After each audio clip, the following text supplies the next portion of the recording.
Recentemente, um aluno me procurou e disse: professor, eu estou me sentindo absolutamente constrangido aqui nessa sala. Eu falei: por quê? Porque eu tenho um transtorno mental e que eu perco o foco de tudo e o pessoal fala que eu sou nerd, que eu sou um monte de coisa negativa que ele citou. Aquilo me chamou muito a atenção.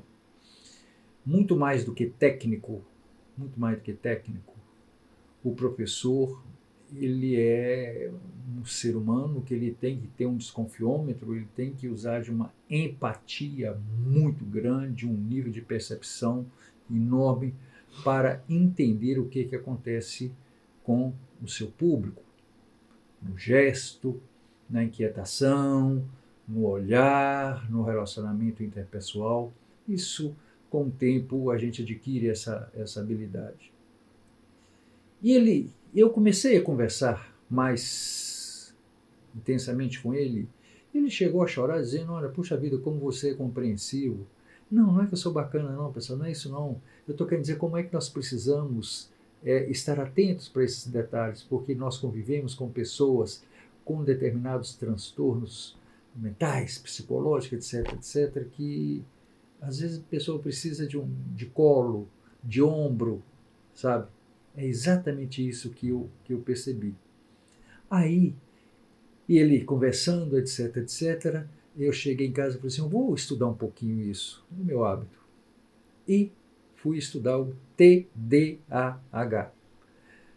O TDAH é um transtorno de déficit de atenção com hiperatividade. E essa pessoa, em especial, é absolutamente hiperativo. Ele não para. Ele me interrompe, não só a mim, os professores todos, ele interrompe assim do nada para perguntar uma coisa que não tem nada a ver. Eu estou falando sobre direito e ele pergunta se eu entendo a respeito da fertilização de bovinos. Não é para rir, mas é umas coisas assim. E eu aprendi a conversar, a lidar com ele nesse sentido. Né? Aí eu levo a coisa assim para o direito natural e tal, aquele negócio todo. E às vezes ele fala: você me surpreende. E o que é esse TDAH? Eu leio aqui a definição: distúrbio do desenvolvimento neurológico que tem como principais características as dificuldades em manter a atenção. Top! Joia!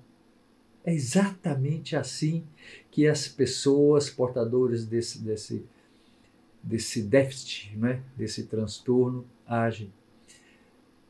Algumas coisas a gente precisa assim, levar em consideração, que pontuamos aqui.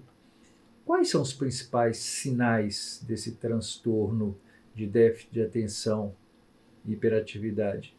Manter a atenção, manter o foco. Como eu disse, é uma pessoa inquieta, uma pessoa, não sei exatamente como isso processa no cérebro, mas que tem múltiplas visões. Eu imagino que seja assim, uma coisa muito, muito embaralhada, né?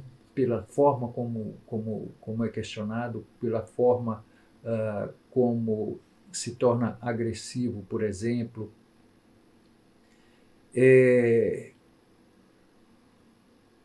E essa dificuldade em manter a atenção pode ser confundida. Essa pessoa tem uma preguiça, uma má vontade danada. Não é. É uma condição natural. Um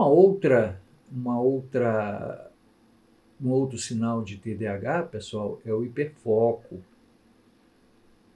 Não é a mesma coisa que concentração.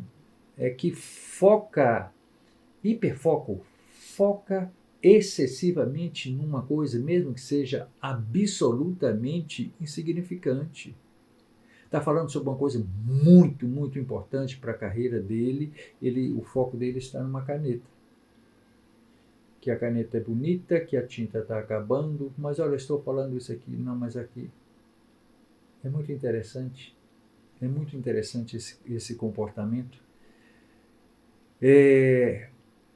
Claro que pode focar em coisas importantes também, mas não sei porquê. O foco dele é direcionado para uma coisa.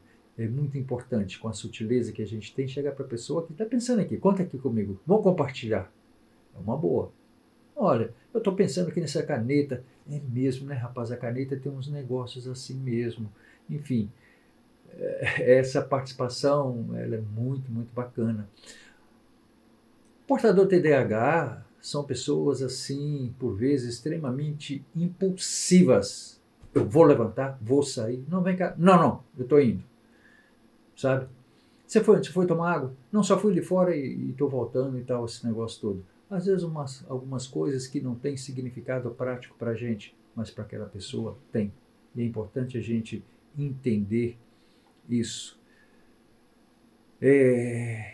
Por que essa impulsividade? Porque não tem como manter uma certa ordem, uma organização na sua vida, porque faz as coisas fora de uma sequência lógica. Essas pessoas têm uma dificuldade muito grande, por exemplo, de lembrar onde guardou determinadas coisas. Eu não sei onde eu coloquei o livro, eu não sei onde eu anotei isso. Interessante. Um outro sinal é a desmotivação. Na cabeça das pessoas com essa síndrome, tem tantas coisas, é um emaranhado, uma coisa tão embrulhado, que fala assim, olha, eu não consigo resolver. Eu não consigo achar uma solução. E o que acontece? Vou deixar isso de lado. Então, se desmotiva. Não tenho motivo, não tenho razão para seguir. Entristece e às vezes fica agressiva, né, por causa disso, por causa desse descontrole. Pessoal, é muito triste, é muito chato quando fala a pessoa é louca e tal. Não tem nada de loucura, não. Existe tratamento? Claro que existe tratamento. Eu tenho competência e capacidade para falar a respeito? Não, pessoal. É um profissional, é psiquiatra, com terapia, com medicamento. E às vezes uma pessoa tem esse transtorno desde a infância e leva ao longo de toda a sua vida. Né? Isso é preciso ser bem analisado lá pelo profissional. Mas fica aqui, pessoal. É um exemplo, né? Que, aliás, é um dos propósitos desse canal, do meu propósito, aliás, é trazer alguma coisa em termos de reflexão. Nós estamos falando de relacionamento interpessoal. Tá bom? Se você ainda não está inscrito, se inscreva no nosso canal. Vai lá, sugira novos temas. E eu estou achando bacana, um monte de gente está sugerindo o tema aqui e na medida do possível nós estamos atendendo. Tá bom? Até a próxima. Obrigado.